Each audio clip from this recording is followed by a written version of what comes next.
Le pêcheur et le poète. Bonsoir, bienvenue sur ma chaîne où je te propose des histoires qui éveillent l'âme et invitent à voir le monde autrement. Si tu apprécies ce moment de réflexion et de douceur, n'hésite pas à t'abonner et à liker cette vidéo. Ça soutient mon travail et m'aide à continuer de créer ces récits qui touchent le cœur. Alors, installe-toi confortablement, respire profondément, et laisse-toi porter par l'histoire de ce soir. L'histoire de deux hommes que tout sépare, mais qui vont découvrir qu'ils partagent l'essentiel.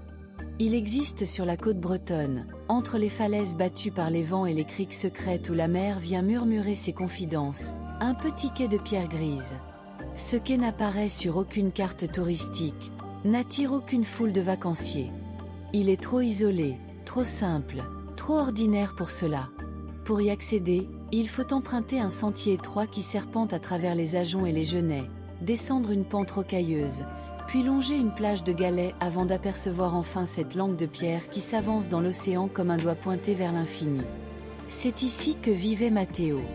Ou plutôt, c'est ici qu'il existait, car Matteo ne vivait pas vraiment selon les critères du monde moderne. Il n'avait pas de téléphone, pas d'ordinateur, pas de compte bancaire garni. Il possédait une petite cabane de bois délavée par les embruns, adossée au rocher, à peine plus grande qu'un abri de jardin.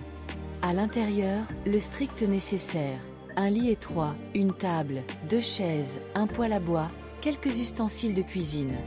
Sur les murs, pas de décoration, pas de photos, juste le bois nu marqué par les années et l'humidité salée.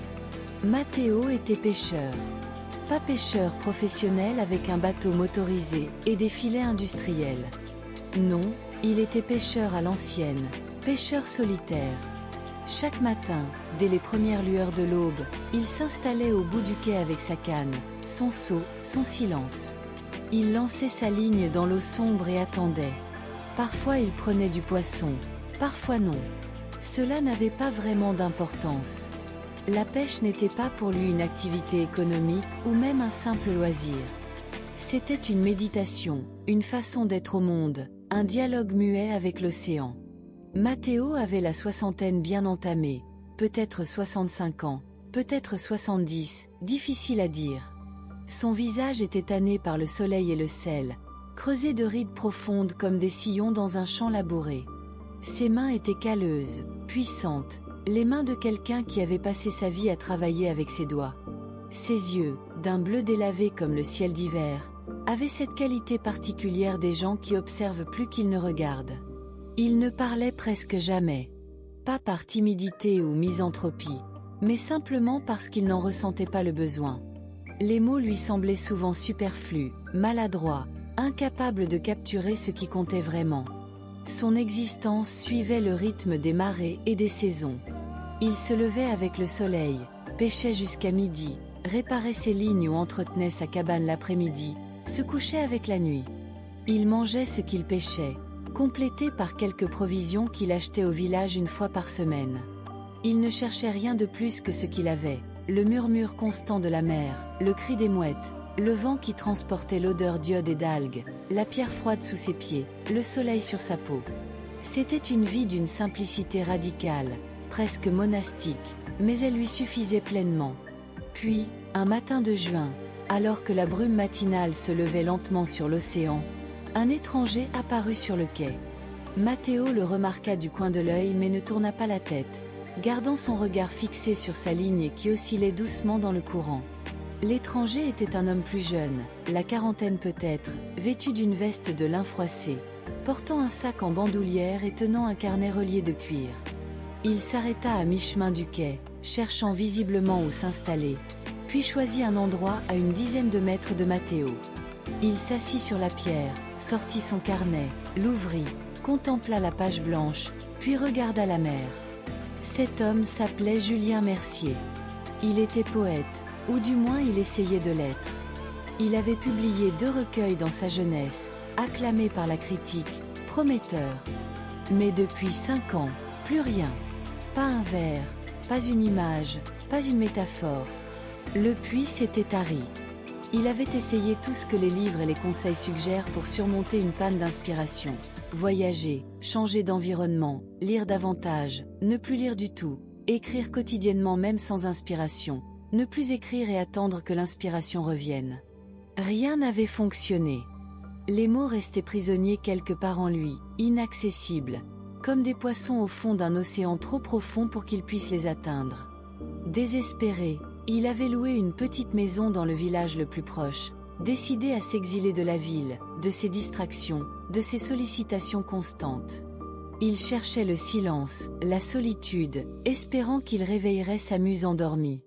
Et lors d'une promenade exploratoire, il avait découvert ce qu'est isolé. Quelque chose dans cet endroit l'avait immédiatement touché. La beauté brute du paysage, certes, mais aussi une qualité particulière de l'atmosphère, un sentiment de paix et d'intemporalité. Il avait décidé que ce serait son lieu d'écriture. Ou du moins, son lieu de tentative d'écriture. Les premiers jours, Julien et Matteo coexistèrent sur le quai dans un silence parallèle. Ils ne se parlaient pas, ne se saluaient même pas vraiment.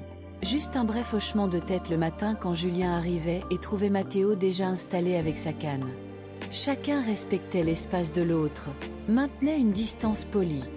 Mais leurs regards se croisaient parfois, brièvement, et dans ces instants fugaces, il y avait une reconnaissance mutuelle, sans mots, sans gestes, juste la conscience de la présence de l'autre. Julien observait Matteo avec une fascination croissante. Il y avait quelque chose d'hypnotique dans la manière dont le vieux pêcheur était simplement là, parfaitement immobile pendant des heures, sa ligne dans l'eau, son regard fixé sur l'horizon. Aucune impatience, aucune agitation, aucun signe d'ennui. Juste une présence totale, une attention absolue. Julien, lui, était incapable de rester immobile plus de quelques minutes. Il ouvrait son carnet, écrivait quelques mots, les raturait, fermait le carnet avec frustration, se levait, marchait, se rasseyait. Son esprit était un tourbillon constant de pensées, de doutes, d'autocritique. Il cherchait l'inspiration, la traquait, la suppliait, mais elle restait obstinément absente. Un soir, alors que le soleil descendait vers l'horizon en peignant le ciel de rose et d'orange, Julien osa enfin adresser la parole au pêcheur. « Vous pêchez tous les jours ?» demanda-t-il, sa voix résonnant étrangement fort dans le silence habituel du quai. Matteo tourna lentement la tête vers lui, comme si le mouvement nécessitait une considération profonde. « Oui, répondit-il simplement. Un seul mot, prononcé avec une voix grave et éraillée, une voix qui semblait venir des profondeurs. Julien attendit, espérant une élaboration, mais elle ne vint pas.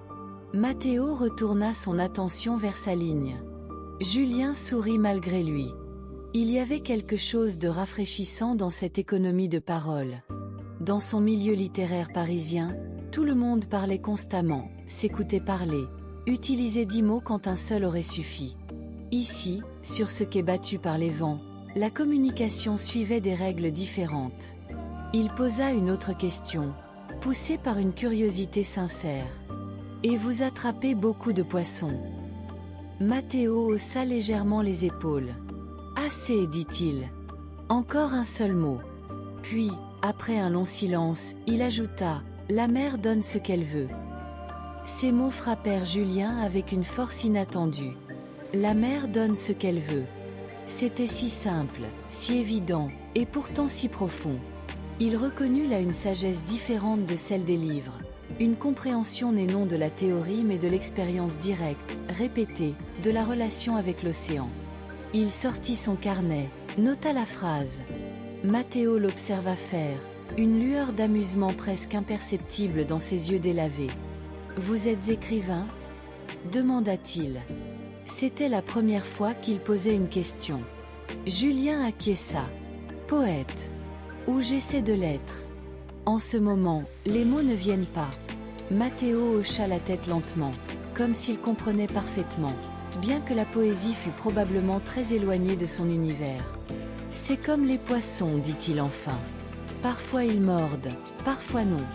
On ne peut pas les forcer. » Il ramena sa ligne, vérifia l'appât, la relança avec un geste fluide et précis. On peut juste attendre. Et être prêt quand ils viennent. Julien médita ces paroles en regardant le soleil disparaître derrière la ligne d'horizon. Peut-être était-ce là son problème. Il essayait de forcer les mots, de les arracher de force à son imagination stérile. Peut-être devait-il simplement attendre, être présent, être prêt. Les semaines passèrent. Une routine s'établit entre les deux hommes. Chaque matin, ils se retrouvaient sur le quai, chacun à son activité. Matteo pêchait, Julien contemplait sa page blanche. Ils échangeaient parfois quelques mots, rarement plus de quelques phrases. Mais dans ces échanges brefs se tissait progressivement une compréhension mutuelle, une forme d'amitié silencieuse basée non sur la conversation mais sur la présence partagée. Julien commença à moins se concentrer sur son carnet et davantage sur son environnement. Il observait les changements subtils de la lumière sur l'eau, les motifs que le vent dessinait à la surface de l'océan, les oiseaux qui plongeaient pour attraper des poissons. Un matin, alors que juillet touchait à sa fin, Julien remarqua que le ciel avait une qualité étrange. Les nuages s'amoncelaient à l'horizon, épais et sombres, progressant rapidement vers la côte. Le vent s'était levé, plus fort que d'habitude, apportant avec lui une odeur électrique qui annonçait l'orage. Matteo ramena sa ligne plus tôt que de coutume. « Il faut rentrer », dit-il simplement en commençant à rassembler son matériel. Julien regarda le ciel avec inquiétude. Il était venu à pied depuis le village, un trajet de presque 1 heure. S'il partait maintenant, il serait surpris par la tempête en chemin. Comme s'il lisait ses pensées, Matteo fit un geste vers sa cabane. « Venez !» Ce n'était pas une invitation au sens social, c'était une déclaration de fait, une évidence. Julien le suivit avec reconnaissance. Ils atteignirent la cabane juste au moment où les premières gouttes commençaient à tomber. En quelques minutes, la pluie se transforma en déluge. Le vent hurlait, faisant trembler les murs de bois de la cabane. La mer, visible par la petite fenêtre, était devenue une masse furieuse de vagues qui s'écrasaient contre les rochers avec une violence impressionnante. À l'intérieur de la cabane, l'atmosphère était étrangement paisible malgré le tumulte extérieur. Matteo alluma le poêle à bois, mit une casserole d'eau à chauffer. Il sortit 2 tasses ébréchées, du café instantané, du sucre. Pendant qu'il s'affairait, Julien regardait autour de lui. La simplicité du lieu était frappante. Pas de superflu, pas de décorations inutiles, juste l'essentiel pour vivre. Et pourtant, il y avait une beauté dans cette austérité, une intégrité qui touchait quelque chose de profond en lui. Ils s'assirent à la petite table, leur tasse fumante entre les mains, écoutant la tempête faire rage. Pendant un long moment, aucun des deux ne parla. Puis Matteo dit, presque comme s'il se parlait à lui-même. Quand la mer crie, il faut écouter le silence qu'elle cache. Julien leva les yeux, frappé par la beauté inattendue de cette phrase. « Qu'est-ce que vous voulez dire ?» demanda-t-il doucement. Matteo but une gorgée de café, prit son temps avant de répondre. « La tempête fait du bruit, beaucoup de bruit. Mais sous le bruit, il y a quelque chose d'autre. Un rythme, un ordre. La mer n'est pas vraiment en colère. Elle est juste elle-même, puissante, libre. Si on écoute seulement le bruit, on a peur. Mais si on écoute vraiment, on entend que c'est juste la vie, la force de la vie. » Il fit un geste vague mais expressif. « C'est pareil pour tout. Les gens font beaucoup de bruit, beaucoup de paroles. Mais ce qui compte, c'est le silence entre les mots. C'est là qu'on entend la vérité. » Julien resta sans voix. Cette phrase, cette métaphore involontaire, contenait plus de profondeur poétique que tout ce qu'il avait tenté d'écrire ces 5 dernières années. Et elle venait d'un homme simple, un pêcheur qui n'avait probablement jamais lu un recueil de poésie de sa vie. Il réalisa soudain avec une clarté aveuglante que la sagesse n'avait rien à voir avec l'éducation formelle, avec les diplômes ou les livres lus. La vraie sagesse venait de l'attention, de l'observation patiente, de la connexion profonde avec le monde. Matteo possédait cette sagesse non parce qu'il l'avait apprise, mais parce qu'il l'avait vécue. « Vous devriez écrire, » dit Julien d'une voix émue. « Vous avez un don pour les mots. » Matteo rit doucement, un son rare et précieux. « Non, non. Les mots, c'est votre travail. Moi, je vis juste. Vous, vous transformez la vie en mots. Chacun son rôle. Mais Julien secoua la tête. Vous ne comprenez pas. Ce que vous venez de dire, c'est de la pure poésie. Vous voyez le monde d'une façon que j'ai perdue, que j'essaie désespérément de retrouver. Ils restèrent dans la cabane jusqu'à ce que la tempête se calme, plusieurs heures plus tard. Pendant ce temps, ils parlèrent. Ou plutôt, Matteo parla un peu plus qu'à l'habitude, et Julien écouta vraiment pour la première fois depuis longtemps. Le pêcheur raconta sa vie, par fragments, par touches impressionnistes. Son enfance dans un village de pêcheurs, son père qui lui avait appris la mer, sa décision de vivre simplement, loin de l'agitation du monde moderne. Il parla de la patience que la pêche enseigne, de l'humilité face aux forces naturelles, de la gratitude pour les petites choses. Les gens compliquent tout, dit-il à un moment. Ils pensent que la vie doit être grande, importante, remplie de choses. Mais la vie, c'est juste être là. Sentir le vent. Voir le soleil se lever. Attraper un poisson ou pas l'attraper. Avoir faim, manger, être rassasié. Se fatiguer, dormir, se réveiller. C'est simple. Mais dans cette simplicité, il y a tout. Julien écoutait, fasciné, et pour la première fois depuis des années, il sentit quelque chose se débloquer en lui. Pas encore des mots, pas encore des vers, mais une ouverture, une possibilité. Quand la tempête se calma enfin et que Julien put rentrer au village, il porta avec lui quelque chose de précieux. Non pas des notes dans son carnet, même s'il en avait pris quelques-unes, mais une perspective changée. Il commença à voir Matteo non plus comme un simple pêcheur, mais comme un maître involontaire, un sage qui enseignait non par des discours mais par sa façon d'être. Et il décida de devenir son élève. Les jours suivants, Julien modifia son approche. Au lieu d'arriver avec son carnet et de s'isoler dans ses tentatives d'écriture, il demanda à Matteo s'il pouvait l'observer, apprendre. Le pêcheur haussa les épaules avec un petit sourire. Il n'y a rien à apprendre. Mais regardez si vous voulez. Alors Julien regarda. Il observa comment Matteo préparait ses lignes avec des gestes économes et précis, comment il choisissait ses appâts, comment il lançait sa ligne avec une fluidité née de milliers de répétitions. Il remarqua comment le vieil homme s'asseyait, son dos droit mais détendu, ses pieds fermement ancrés sur la pierre, son regard posé mais pas fixé.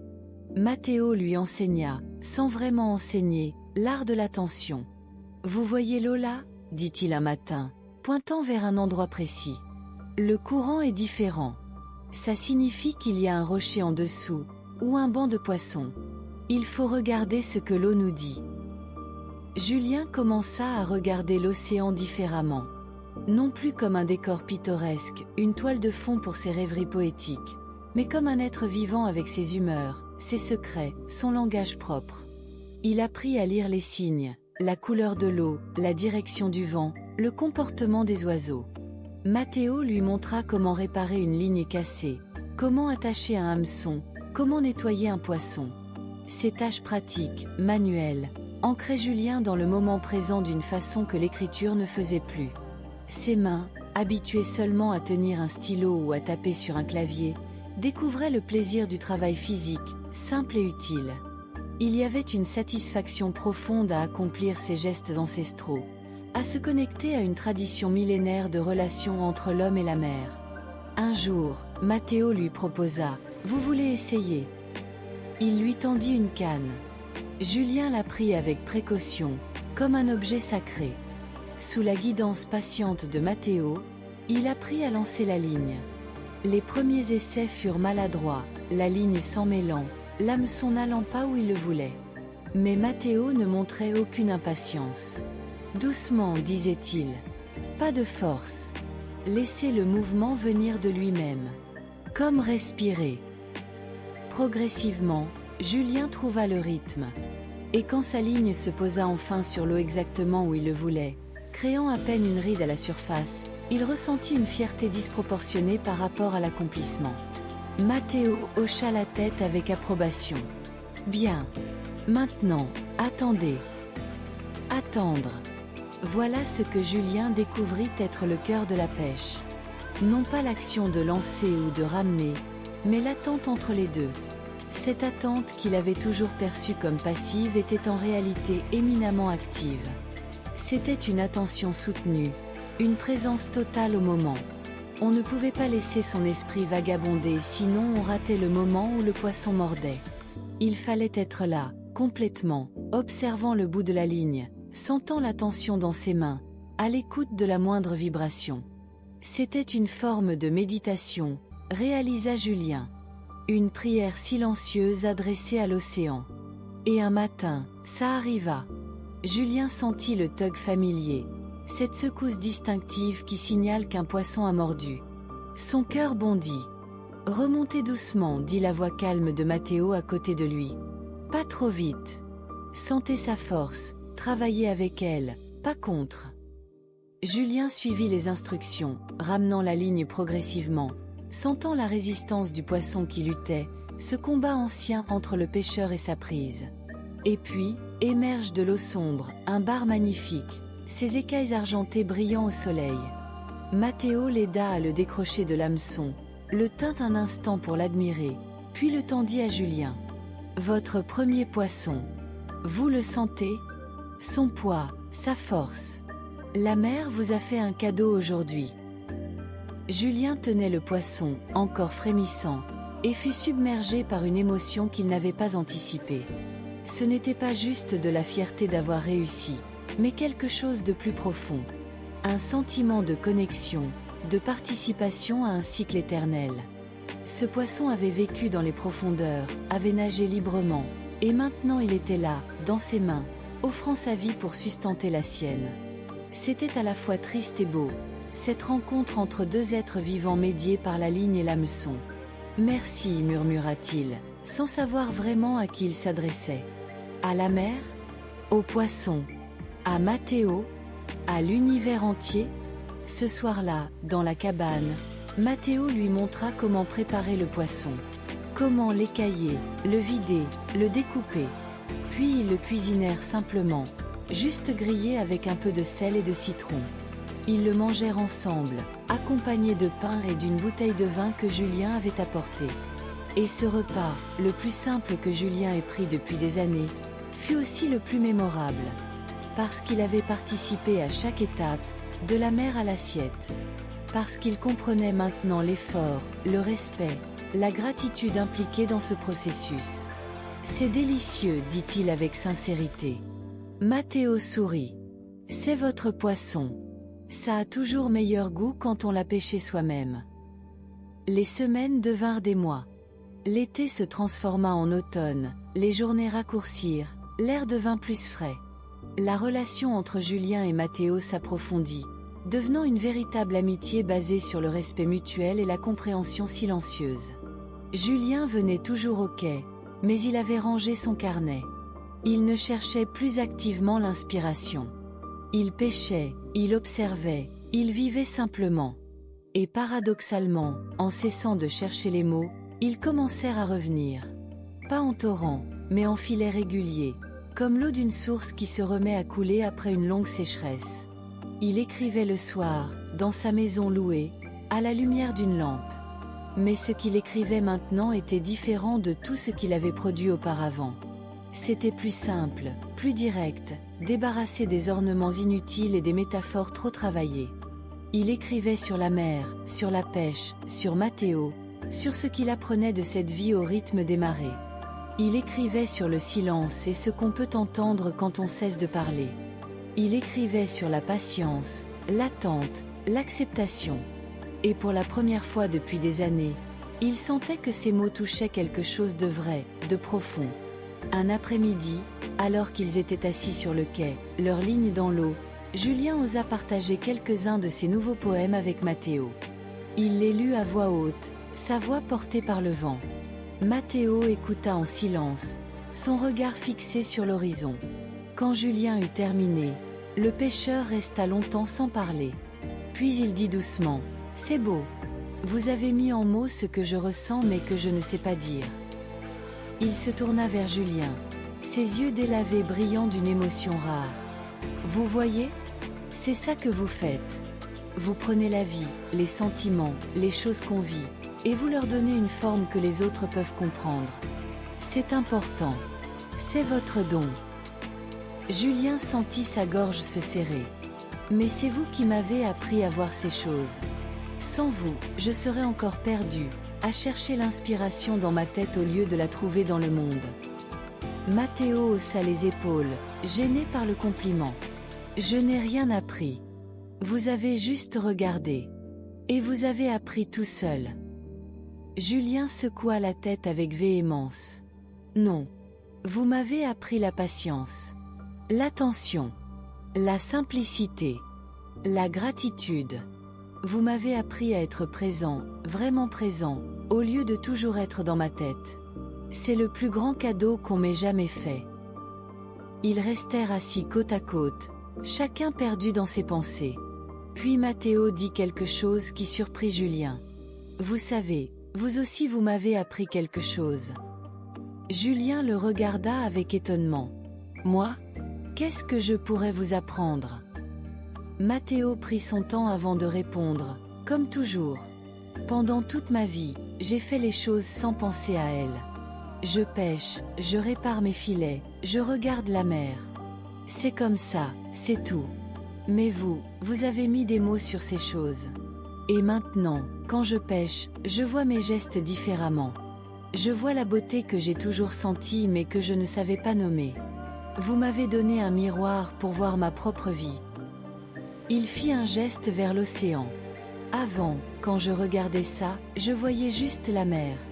Maintenant, grâce à vos poèmes, je vois aussi ce que la mer signifie. La force, la liberté, le mystère. Vous m'avez donné de la poésie pour mes propres gestes. Et c'est précieux. Julien fut profondément touché par ces mots. Il réalisa qu'ils avaient échangé des cadeaux égaux mais différents. Matteo lui avait offert la sagesse de la simplicité, l'art de vivre pleinement dans le moment présent. Lui, en retour, avait offert à Matteo la capacité de voir la poésie dans sa propre existence, de reconnaître la beauté et la profondeur de sa vie simple. Nous sommes complémentaires, dit Julien doucement. Vous vivez, j'écris. Vous êtes dans le monde, je mets le monde en mots. Mais au fond, nous faisons la même chose. Nous prêtons attention. Nous remarquons. Nous honorons ce qui est. Matteo hocha la tête lentement. Oui. Deux façons différentes de regarder. Mais le même regard. Ils échangèrent un sourire, une compréhension profonde passant entre eux sans besoin de plus de mots. L'automne avança, les tempêtes devinrent plus fréquentes, les journées plus courtes et plus froides. Julien savait qu'il devrait bientôt retourner à Paris. Son éditeur l'appelait, voulant savoir s'il avait de nouveaux textes. Et pour la première fois depuis des années, Julien pouvait répondre oui. Il avait un recueil presque complet, né de ces mois passés sur le quai avec Matteo, né de la mer et du silence et de l'attention patiente. Mais l'idée de partir lui était douloureuse. Il avait trouvé ici quelque chose de précieux, une façon de vivre qui le nourrissait profondément. Un matin de novembre, alors qu'un vent glacial soufflait de l'océan, Julien annonça à Matteo qu'il devait partir. Le vieux pêcheur acquiesça sans surprise. « Je savais que ce jour viendrait. Vous n'êtes pas fait pour vivre ici toute l'année. Vous appartenez au monde des mots, des livres, des villes. Mais vous reviendrez. » Ce n'était pas vraiment une question, plutôt une affirmation douce. « Je reviendrai, promit Julien. Chaque été. Et quand j'aurai besoin de retrouver le silence, de me rappeler ce qui compte vraiment. » Le dernier matin sur le quai fut empli d'une mélancolie douce. Ils pêchèrent côte à côte comme ils l'avaient fait tant de fois. Mais cette fois chacun était conscient que c'était une fin, du moins temporaire. Quand le moment de partir arriva, Julien se leva, rassembla ses affaires. Il tendit la main à Matteo, mais le vieux pêcheur l'ignora et le prit dans ses bras, une étreinte brève mais forte. « Vous êtes un bon élève, dit-il. Et maintenant, vous avez votre propre sagesse. Utilisez-la bien. » Julien sentit les larmes monter. « Je n'oublierai jamais ce que vous m'avez appris. Jamais. » Matteo le relâcha, un sourire aux lèvres. « Et moi, je continuerai à voir la poésie dans mes gestes grâce à vous. Chaque fois que je lancerai ma ligne, je penserai à vos mots. » Il retourna à sa canne, reprit sa position familière. Maintenant, allez. La mer sera toujours là quand vous reviendrez. Et moi aussi, si le bon Dieu le veut. Julien hocha la tête, incapable de parler. Il commença à marcher vers le sentier qui menait loin du quai. À mi-chemin, il se retourna une dernière fois. Matteo était exactement comme il l'avait toujours vu, immobile, patient, sa ligne dans l'eau, une partie du paysage lui-même. De retour à Paris, Julien se replongea dans sa vie urbaine, mais il était changé. Il ne regardait plus la ville de la même façon. Il voyait maintenant la beauté dans les petites choses. La lumière du matin filtrant à travers les arbres du parc, le sourire d'un inconnu dans le métro, le goût d'un café bu lentement plutôt qu'avalé en courant. Il appliquait les leçons de Matteo à son quotidien, cultivant la patience, l'attention, la présence. Et il écrivait. Il écrivait avec une facilité retrouvée, les mots coulant comme l'eau d'une source débouchée. Son nouveau recueil, intitulé Leçons de la mer, fut publié au printemps suivant. Il était dédié à Matteo, qui m'a appris à voir. Les critiques furent élogieuses, parlant d'une maturité nouvelle dans son écriture, d'une profondeur et d'une simplicité qui touchaient directement le cœur. Les lecteurs écrivaient pour dire combien ses poèmes résonnaient avec eux, comment il les aidait à ralentir, à apprécier l'instant présent. Le livre connut un succès que Julien n'avait jamais espéré. Mais ce qui comptait le plus pour lui, c'était l'exemplaire qu'il avait envoyé à Matteo. Il avait joint une lettre. « Cher Matteo, ce livre existe grâce à vous. Chaque mot a été appris sur ce quai, dans votre silence éloquent, dans vos phrases rares mais toujours justes. Vous m'avez sauvé en me rappelant l'essentiel. Merci, infiniment. Je reviens cet été. Votre ami, Julien. » Quelques semaines plus tard, il reçut une réponse. Une seule phrase, écrite d'une main maladroite sur une carte postale montrant l'océan. Les mots sont beaux. Mais vous l'êtes encore plus en vrai. À cet été. Matteo. Et quand l'été arriva, Julien tint sa promesse.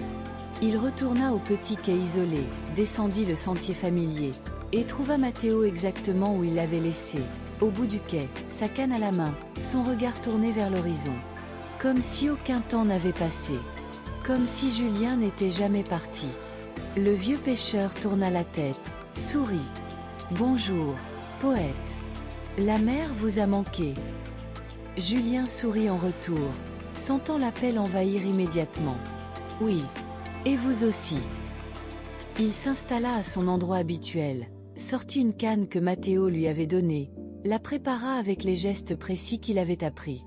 Ils pêchèrent ensemble dans un silence confortable, deux amis qui n'avaient pas besoin de mots pour communiquer. Ce schéma se répéta pendant des années. Chaque hiver, Julien vivait à Paris, écrivant, publiant, donnant des lectures. Chaque été, il revenait au quai, retrouvait Matteo, replongeait dans cette vie simple qui lui rappelait ce qui comptait vraiment. Il amenait parfois d'autres personnes, des amis écrivains ou artistes qui avaient eux aussi besoin de retrouver le silence, la simplicité. Matteo les accueillait tous avec la même hospitalité tranquille, leur enseignant sans enseigner, par sa simple présence, par ses rares paroles toujours justes. Un été, Julien arriva et trouva le quai vide. Son cœur se serra. Il courut vers la cabane, frappa à la porte. Pas de réponse. Il poussa la porte, entra. La cabane était vide, parfaitement rangée, comme si Matteo venait juste de sortir. Mais quelque chose dans l'air, dans le silence, disait qu'il ne reviendrait pas. Sur la table, il y avait une enveloppe avec son nom écrit dessus. Julien l'ouvrit avec des mains tremblantes. À l'intérieur, une courte lettre. « Cher Julien, si vous lisez ceci, c'est que je suis parti. Ne soyez pas triste. J'ai eu une bonne vie, une vie simple mais pleine. Et ces dernières années avec vous ont été un cadeau inattendu. Vous m'avez montré que ma vie avait de la valeur, qu'elle était digne d'être vue et racontée. Merci pour ça. La cabane et tout ce qu'elle contient sont à vous maintenant. Utilisez-la comme vous voulez. Peut-être pour écrire, peut-être pour enseigner à d'autres ce que je vous ai enseigné. Ou peut-être juste pour venir pêcher et vous souvenir. Continuez à voir la poésie dans les choses simples. Continuez à vivre vraiment. Votre ami pour toujours, Matteo. Julien s'assit sur la chaise de Matteo, la lettre serrée contre son cœur, et pleura. Mais même dans sa tristesse, il y avait de la gratitude. Gratitude pour avoir connu cet homme remarquable, pour les leçons reçues, pour l'amitié partagée. Matteo était parti, mais son héritage restait. Dans les poèmes de Julien, dans sa façon de vivre, dans tout ce qu'il toucherait à son tour avec les leçons apprises sur ce quai. Les années passèrent. Julien conserva la cabane, y venant chaque été. Il écrivit certains de ses meilleurs travaux là, dans ce lieu chargé de mémoire et de sagesse. Il invita des jeunes écrivains en difficulté, leur offrant ce que Matteo lui avait offert, un espace pour ralentir, pour observer, pour retrouver l'essentiel. Et à chacun, il racontait l'histoire du vieux pêcheur qui lui avait appris que la sagesse ne dépend pas de l'instruction, que parfois celui qui ne parle pas enseigne plus que celui qui écrit. Julien devint à son tour un enseignant, mais un enseignant d'un genre particulier. Il n'enseignait pas la technique littéraire ou la théorie poétique. Il enseignait l'attention, la patience, la présence. Il emmenait ses étudiants sur le quai, leur mettait une canne dans les mains, leur apprenait à attendre, à observer, à écouter le silence sous le bruit. Et invariablement, ceux qui acceptaient ces leçons repartaient transformés, leur écriture enrichie non par plus de connaissances intellectuelles, mais par une connexion plus profonde avec la vie elle-même. Un jour, un de ses étudiants lui demanda « Qui était Matteo ? Un philosophe ? Un sage ?» Julien sourit, regardant l'océan qui s'étendait devant eux, éternel et changeant. Matteo était un pêcheur. Juste un pêcheur. Mais il vivait chaque instant pleinement, avec attention et gratitude. Et dans cette façon de vivre, il y avait plus de sagesse que dans tous les livres que j'ai lus. Il m'a appris que nous ne sommes pas opposés, les penseurs et les faiseurs, les écrivains et les artisans. Nous sommes deux façons différentes de regarder le monde. Et quand ces deux regards se rencontrent, se respectent, s'enrichissent mutuellement, quelque chose de beau naît. Il posa sa main sur l'épaule du jeune étudiant. Vous écrirez de belles choses un jour, j'en suis sûr. Mais avant d'écrire, apprenez à vivre. Apprenez à être présent. Apprenez à voir la poésie dans les gestes simples, dans le quotidien, dans les personnes ordinaires qui font des choses extraordinaires sans même le savoir. C'est ça, le vrai secret de l'écriture. Ce n'est pas dans la tête.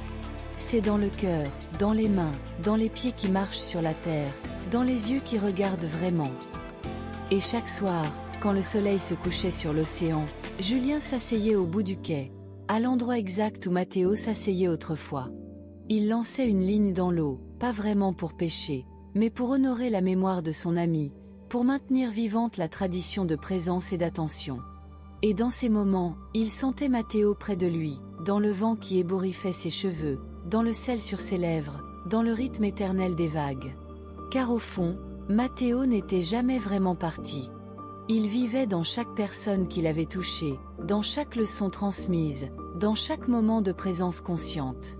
Sa sagesse simple mais profonde continuait de se propager, de cœur en cœur, comme les rides à la surface de l'eau quand on y jette une pierre. Et c'était là son véritable héritage. Non pas des mots écrits, non pas des théories élaborées, mais une façon d'être au monde, pleinement, simplement, authentiquement. Merci d'avoir partagé ce moment avec moi ce soir. J'espère que l'histoire du pêcheur et du poète t'a touché, qu'elle t'a rappelé que la sagesse se trouve partout, souvent dans les endroits et les personnes les plus simples. Tu n'as pas besoin de diplôme ou de reconnaissance pour avoir quelque chose de précieux à offrir au monde. Parfois, la façon dont tu vis, l'attention que tu portes aux petites choses, le respect avec lequel tu accomplis même les tâches les plus ordinaires, tout cela enseigne plus que des milliers de mots. Et parfois, nous avons besoin de ralentir, de nous taire, d'écouter ceux qui parlent peu mais vivent pleinement. Si cette histoire t'a plu, n'hésite pas à liker cette vidéo et à t'abonner à ma chaîne pour d'autres récits qui nourrissent l'âme. Prends soin de toi, sois présent à ta vie, et n'oublie pas d'honorer la sagesse sous toutes ses formes. Bonne nuit, et fais de beaux rêves.